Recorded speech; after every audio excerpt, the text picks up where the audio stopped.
Hey, what's up, everybody? This is your boy Kenny, and this is Triangle the Secret Storm, Season 1, Episode 3, and the name of this episode is Expectations. Wow, this was a really good episode, and this show is getting better and better, and I am so here for Triangle the Secret Storm because so much is happening and we're learning so much about these characters that it's just getting more and more mind-blowing. So let me begin. The episode opens up with Logan and Nyla. Now Nyla is Logan's best friend, and we've come to find out that Logan is originally from Philly. Well, him and Gary are both from Philly. And like while they were in Philly, Gary actually used to be a professor at an HBCU, and now he's a professor at a MWI, mostly white institution. So they kind of played around with that, and we see that Nyla really is like she's kind of like a sister to Logan. I mean you definitely saw their closeness and saw how the way they interacted with each other. That they were true besties. Well, we see in the scenes with them, she can tell that something's up with Logan because, she noticed that Logan, is, I think when they were like talking about, they were having a conversation, and then like Logan just kind of snapped, and she's like, "Yo, what's really going on? Like, it seems to me you got a lot going on because your best friends know you just as much as you know yourself." So she was picking up the signs that things ain't all right there with Logan. So Logan opens up to her about the threesome or whatever, with Ty, and she tells him, and he tells her that it was cool for what it was, but then the next day I run into Tyreek at the coffee shop, and then I bring him over here so we can do some writing and do some collaboration. And Gary came in, and he said that Gary was pissed, and he felt like, I don't understand what the big deal was. I mean, you weren't doing anything but working. Like, I don't understand why Ty was mad. Nyla got Logan completely together. She says, "Really? You gonna bring him back to the scene of the crime?" Because we always thinking the same thing, like, Logan, you just had sex with this boy in a threesome. At the end of the day, why would you bring that same guy back to your house the next day, unbeknownst to your partner? So she was like, I understand why Gary was pissed off. You was wrong. Like, no. But he's like, come on, Ty's cool. And she's like, Ty's cool? Like, what do you know about this man other than his dick size? But anyway, how was it? And then Logan was like, it was big as fuck. I was like, see, I knew I gave him the right nickname for Ty. My nickname for Ty is Magic Stick, so it fits very well with him because, do you believe in magic? I'm just saying. So we saw that, that he opens up to Nyla about it, and Nyla quickly checks Logan and lets him know that, look, you need to fix this because you were the one that's wrong. You need to, cook dinner for him and apologize, and you need to work that out. But then Logan was adamant, Nyla, don't tell anybody about this. And she's like, come on, I ain't gonna say this. Like, come on now, when you get around your mother and your aunties, it's a session of hot topics. No, do not run your mouth. And she's like, look, I'm not gonna say anything. Alright, so then we get a scene with Sebastian and Sharon, brother and sister. She decides to give him the $2,000 loan, but she's adamant. She's like, whoa, not so fast. I need this loan back in 30 days, so whatever it is you have to do to get that money, you better do it, because I'm not here for the bull. And if I find out you giving this money to your little boyfriend, I'm going to kick your ass. And he's like, and then like also Sebastian's like, he's not my boyfriend. And she's like, oh, really? Why all of a sudden now he's not your man? She's like, look, we just had this arrangement, you know, we have an understanding, you know, you know, me and him have something that's not traditional, so a lot of people wouldn't understand what we have. But, you know, at the end of the day, you know, we're together. And, you know, Sharon just kind of looking at him like, you was just a sad tale just waiting to be told. But then, you know, like Sebastian's like, but come on, you know, don't you see yourself in me? Don't you see that we're a lot alike? And she's like, no, you're like Dad. Because we witnessed how Dad had a loveless and tragic, somewhat, you know, turbulent relationship with our mother, and then he had the same type of relationship with a marriage, one after the other after that. It was the same damn thing. And like, she pretty much kind of like lets him know that, look, you know, what you're doing is just going to lead you, to going from one bad situation to the other, because for some odd reason you keep going for these men who are not giving you what you need. So we definitely see that was going on in that scene. The next thing you know, we see Sebastian couldn't wait to give that damn check to Ty. And he's like, I just want to make sure that everything's good, baby. And Ty was happy that he gave him the money. And then he's like, you know, I care about you. And then Ty was like, you know, I care about you too. But then, you know, you kind of saw that Sebastian, you know, he wanted, you know, more of a response from Ty than he received. So he's like, come on, man, I just said I loved you and everything, and it's like, now you kind of on the fence. Like, what the fuck? I mean, after all, you know, I'm here, you know, showing that I love you and I care. I mean, hell, I just gave you $2,000 for goodness sake. Like, what's going to take for you to get a reaction from you? And then Ty's like, look, you giving me the $200, just because you gave me $2,000, you think you own me now? Is that what it is? He's like, no. You know, it's not like that. And then Ty's like, look, you already know where I stand. I'm not there yet, you know, so why are you doing all this shit? And, you know, it's like, what is it? You know, you think, and he's like, look, just because you give me $2,000 don't mean you control me. And Ty was going to give him the check back. So I was like, this moment kind of made me think of Ty in a different way, where, yeah, it comes off that Ty's a user and that Ty, you know, is taking advantage of him, but I don't think that's really the case here. I just think that they had an agreement, but Sebastian wants more than Ty is willing to give. So then he starts kind of saying, so then Sebastian's like, come on, you know I'm with you. You know you my ride or die. And he's like, ride or die? Like, what the hell? You don't even talk like that, man. Go somewhere with that.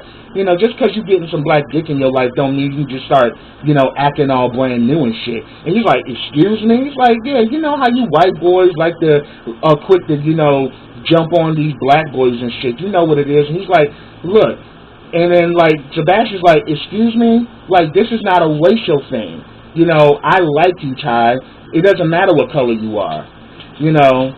And then Ty just bluntly told him that, look, I can't give you no more than I can give you right now. Like, he's saying it in pure English, but for some odd reason, it's not communicating to Sebastian. Because next we see, and I did make this hypothesis, that it would be funny if Sebastian was actually one of Gary's students, and we come to find out that's the truth. You know, he's his math professor, and Sebastian is a poli-sci major, and he's pretty much, you know, talking to him saying that, you know, he's trying to up his grade point average because the last test he got a C, but he said the funny thing about it is that, and then, like, you know, Gary is kind of working with him and letting him know that, that look, you know, times can get hard, but he said if you apply yourself, and he even suggested that he get a tutor, but Sebastian's like, I don't think I need a tutor. I think a lot of it may be doing to my personal life and some of the things I'm going through, and I really can't fail this course, and I really want to do all I can to see to it that I'm doing better. And Gary was like, look, you just got to apply yourself, and to let you know I'm always here during office hours. So you can always come to me and talk to me. So we see that there's been, somewhat of a connection between Sebastian and Gary. The question is, how far would that connection go? I mean, because we already see that, due to the fact that Sebastian's going through a lot with Ty, and he's kind of having all of these, emotional issues, but then, like, we actually see that Gary is, really, now that he's this new professor, he's really trying to, develop this type of closeness with his students. So we kind of see that that's going on, like, professor and student, and we've definitely seen that scenario play out before. So, not to jump the gun, there could be a possibility there. So I'm going to leave it at that. Then we see that Gary goes home to Logan.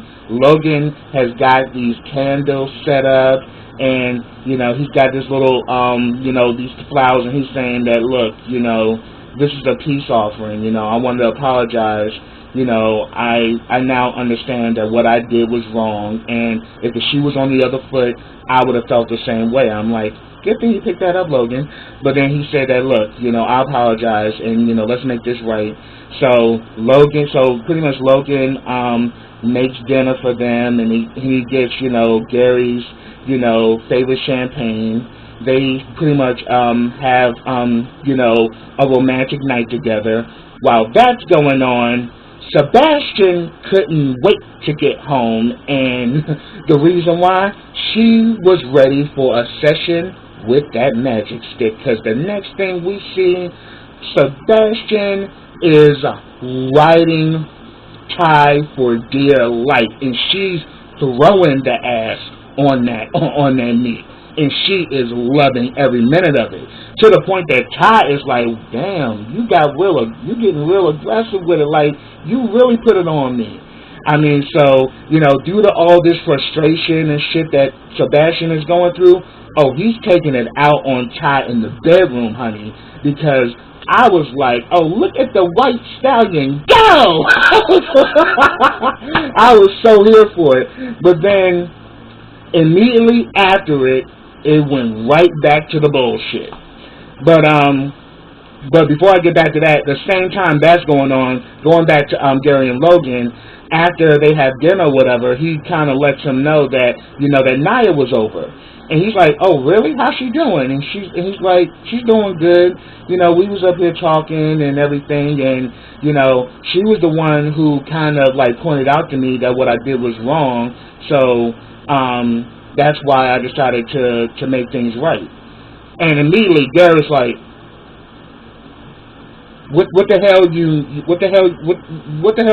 you talking about, bro? And, like, Logan's like, well, I just kind of told her we had a situation. He's like, don't lie to me, Logan. Tell me what's really up. You told her about the threesome, didn't you? And then Logan's like, well, yeah, I did. And he's like, why the hell would you do that? He's like, she's my best friend. What do you mean? He's like, now you know that damn bitch gonna run and tell every damn thing to everybody. You know how she is. He's like, look, don't call my best friend a bitch. He's like, you know what I mean by that. Like, look, if you gonna tell your business, that's fine, but keep me out of it. Damn. And then next thing you know, we see that Logan apologizes again. But I'm like, at the end of the day, that's his best friend, and best friends tell each other everything. But we see that Logan was adamant for him not to say anything because he don't want this. They don't want nobody knowing about that threesome, because we see that we know Gary didn't like the threesome, so Gary is not trying to relive that night in no capacity whatsoever. So now that he realizes that Nyla knows about it and that Nyla could possibly spread it, he's definitely not here for it. So Logan apologizes again, and he's saying that, look, I wasn't thinking about how it was going to affect you. I just told my best friend about what happened. And, don't worry, I've already let her know not to tell nobody, so we good. And next thing you know, they start making out, and then they make love. Now, going back to Sebastian and Ty, after that, after they had that, steamy ass sex session, Ty's like, dang, you really put it on me, didn't you? He's like, hey, what can I say? I actually had a good teacher. It's just something about you. You kind of brought that out of me. And he's like, shoot. And he's like, shoot, I wish you were around more. And then Ty was like, shoot, keep putting on me like that, I will be. I'm like, I know that's right, Ty. And then like also Ty was like, you know what? I was thinking maybe we should do a threesome. And then Sebastian's like, you think I want to share all that with anybody? And he's like, look, I think it'll be kind of hot. And then Sebastian's like, look, all is well, but I'm selfish, and I ain't sharing this magic stick with nobody. So that ain't gonna happen. But then like Ty was like, well, hey, that's cool. I mean, hey, I had a threesome the other night and it was cool. And he was like, what? He was like, yeah, I had a threesome the other night. It was kind of hot. And then Sebastian flips the fuck out. He's like, what the fuck, Ty? You mean to tell me? I mean, I already know you out here messing with other dudes, but now you letting me know you out here doing threesomes and shit? I hope you fucking put a condom on. And then Ty was like, I always use protection. What you trying to say, man? And then he's like, look, I'm just saying, like, you out here messing with these other men, don't be bringing nothing home to me. And then, like, Ty's like, look, at the end of the day, I am who I am. And as a matter of fact, I was doing just fine before I met you. I mean, so he's saying that, shoot, I was surviving just fine before we met each other. And I'm just going to be straight up honest with you. I'm going to be straight real with you. Look, I am, you already know, I mean, he's pretty much saying that, look, you don't understand. You don't know what it's like, growing up in a home where you're not loved and you're not accepted, and you kind of have to deal with a bunch of hardship. I pretty much had to survive on my own in the streets. And then Sebastian's like, yeah, I know that, Ty. And like, Ty flipped out and was like, you don't know shit. Because at the end of the day, you had your mom, you had your dad, you had your sister, you had your stepmom, you had the silver spoon in your mouth. You don't know what it's like to struggle and have nothing. You don't know what it's like to actually be in a situation where you have no love and you have no security, and it's all based off what you do of how you're going to survive. He says that the difference between me and them other motherfuckers out here is that I'm honest. I'm not here playing with your feelings. I'm not here giving you lies. I'm telling you straight truth. And I'm not going to sugarcoat it for you and nobody else. You knew what this was, so I don't understand why you keep flipping when you already know what it's about. And then he's like, you know what? But he's saying that, but I don't understand. I just don't get it. Why am I not enough for you, Ty?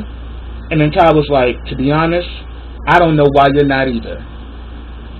So we see that's how that ended. But in this situation, I was like, okay, Ty. Ty is like more and more, I'm starting to understand him more. Like, one, he came from a situation where he got no love. So obviously, love ain't a part of his mission. I mean, he's a person that when he sees something that he likes, he goes for it. But at the end of the day, he's real where he stands. He's not trying to marry you. He's not trying to have the house with the picket fence. He's just trying to have some fun. And, Sebastian, I think, makes the mistake that a lot of gay men and just people in general make. They will settle for someone who's not their type, and they think they can change and mold that person into what they want in a relationship. So obviously what Sebastian wants, Ty is not going to give.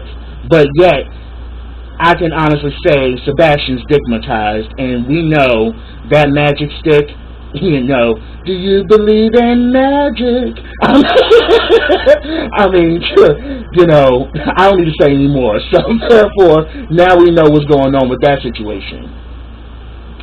Next, we get a scene where Logan is back at the coffee house, and he sees Ty sitting down.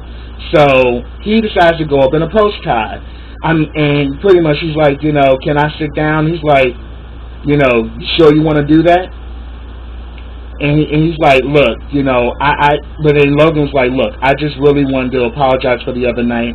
I put you in a bad situation, and, I was wrong for doing that. And he was like, look, at the end of the day, it ain't really your fault. Some people just can't take a guy like me. Some people just, they don't know how to respond. I was just being myself, just doing me. And I can't help it if, people got problems with their own insecurities. I mean, their insecurities are their business. And all of a sudden, Logan goes like, oh, wait, no, Gary is not insecure. Little do you know, Logan. And immediately Ty was like, you sure about that? Because after that whole dinner situation, when he walked me out, he started, bossing up at me in the hallway like I'm some little bitch or something. And he told me something. And he also told me to stay away from you. So he's like, oh, really? He's like, oh, me and Gary gonna have a conversation about that. And I was like, Logan, no, don't do that. I mean, based off of what we see next with Gary, you even bringing up Ty may start some shit. I'm just saying. So pretty much, to kind of, jump into it, Logan's like, look, maybe we can, do another writing session and we can kind of work with each other. So pretty much Tyler's like, okay, won't you come back to the studio? Oh, and the studio, by the way, is the same studio that Clayton works out of, and we've known Clayton going all the way back to season 1 of Triangle. So we know that Clayton is not only a reporter, but we saw that Clayton is also a painter. So he has his own studio. So we see that Clayton and Ty are friends. So that's going to be interesting. So because we see that the space that he has is actually Clayton's space, and he's letting Ty use it. So pretty much, Ty and Logan go back to the studio to, do some collaborations. But while that's going on, we actually saw after Gary and Logan made love that night that Gary tells Logan that he's going to go back seeing a therapist. And he's like, oh, really? Is everything okay? He's like, no, but I'm trying to do it before something bad happens. I'm trying to, be proactive and get some things off my chest. And then he said that, one of my colleagues actually referred me to the psychiatrist. Her name is Dr. Sharon Chase. And I'm like, everybody in Easton sees Dr. Sharon Chase. I mean, she even got some of the Davenports as clients. So that just goes to show you right there, yeah, Sharon's the best in town. So we see that Gary goes to see Sharon. And first he asks her, like, you're really young. How long have you been doing this? She said 8 years.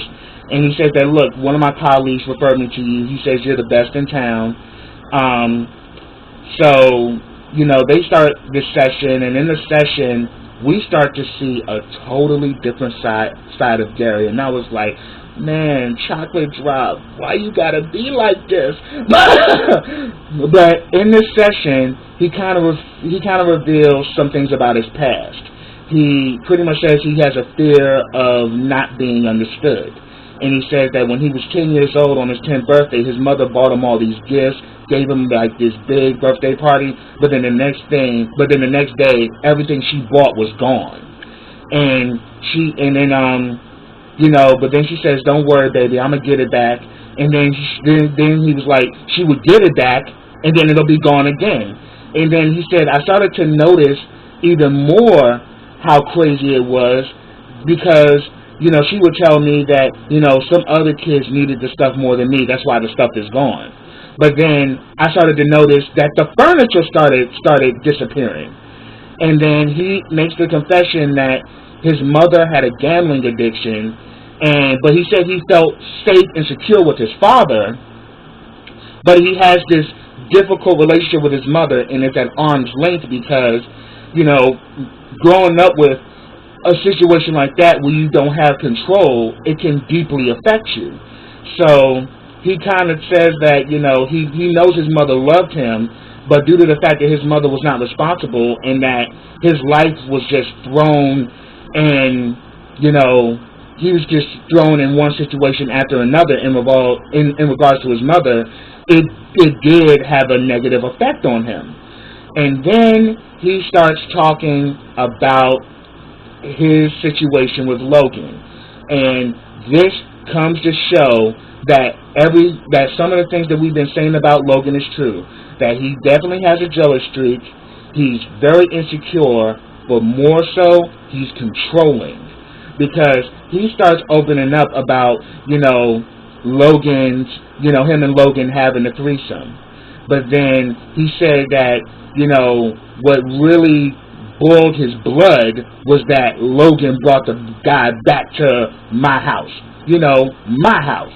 He brought this fool back in my house, and dude was up in there like, was just kind of like, relaxing like he belonged there.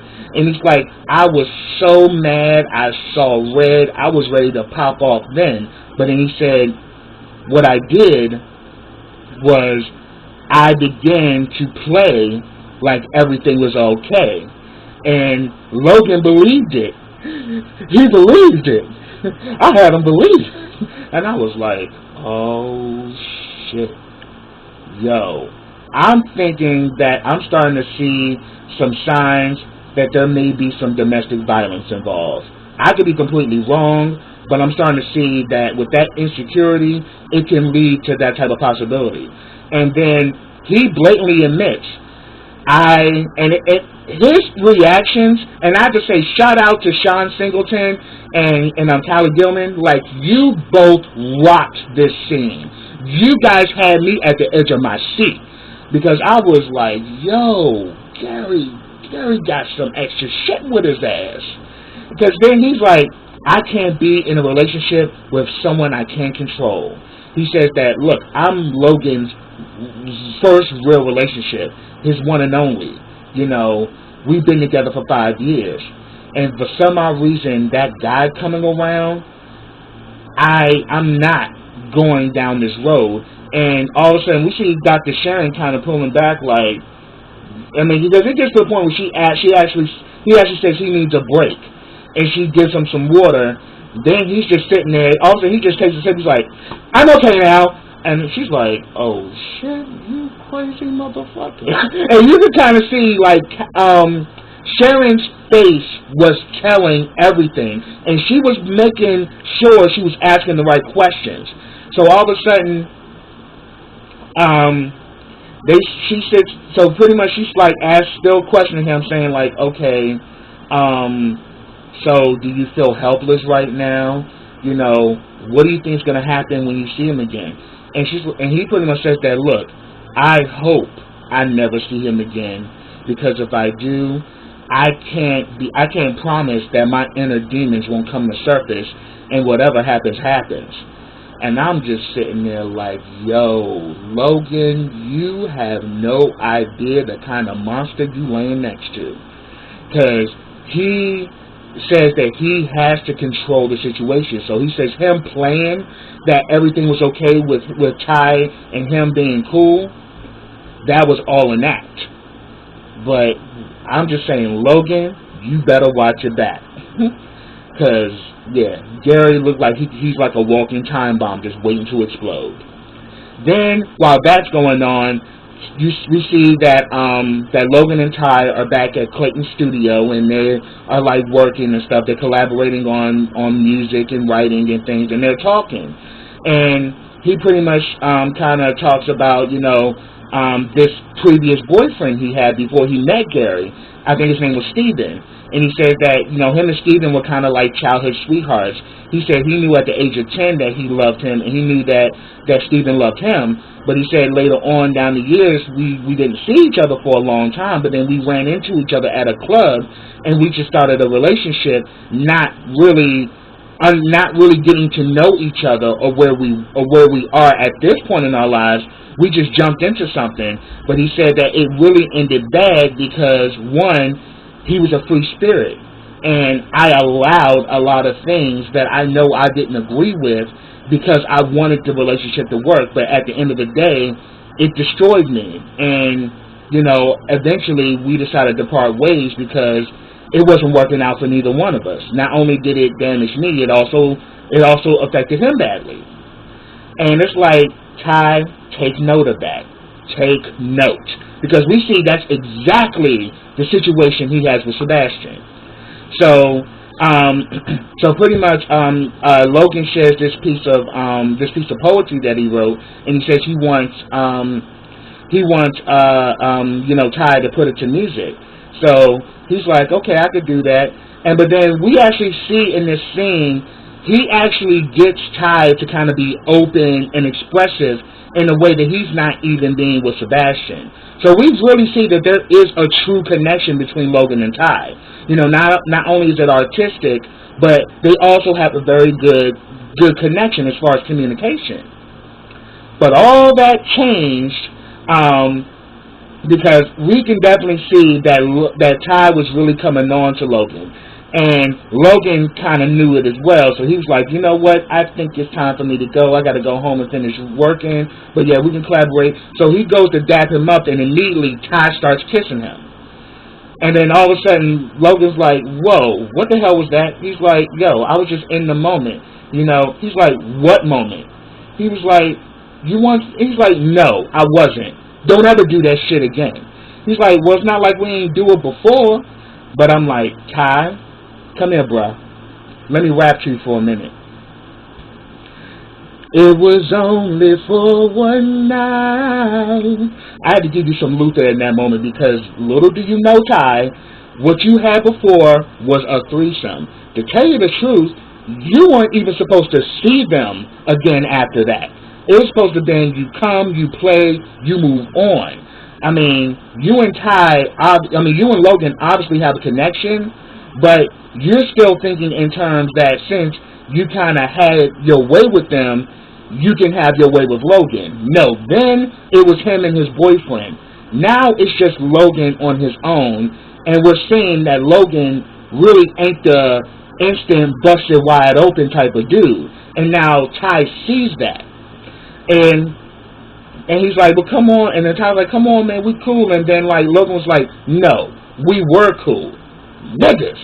And wrote about it. And I was like, I think with that, obviously Logan liked the kiss. It was so apparent. Logan is loving that type of swag and attention that he's getting from Ty, but he's not trying to cross that line yet because he does love Gary. But at the end of the day, Ty has a certain type of feeling for Logan that he doesn't have with Sebastian. And we're seeing that, I think due to the fact that Logan rejected Ty, it's going to make Ty want Logan even more. Because he's now seeing that Logan's different. He's a type of flavor that he's never had. And I think within this process, I think Logan and Ty's, friendship could possibly blossom the more. Especially, if things really start to explode between Logan and Gary. So that's what I have, guys. If I missed anything, put it down in the comments. I'd love to talk to you guys about it. But yes, subscribe to brtbtv.com and do it right now. This show is lit, and I see nothing but great things developing with this series. Shout out to, Caesar Williams, Sean Enmore, Lindsay, everybody who, Ty, everybody who's involved with the production and direction of this show. You guys are doing a phenomenal job. But then also, check out the Triangle Fan Club on Facebook. You get everything Triangle. You get the latest developments. And you also get interactions with the cast and the director, Caesar Williams. But also, subscribe to my channel. Click that bell so you can get notifications every time I drop a video. Like this video, comment on this video, and share this video. And I will be back with the next episode of Triangle: The Secret Storm. So until then, everybody, take care.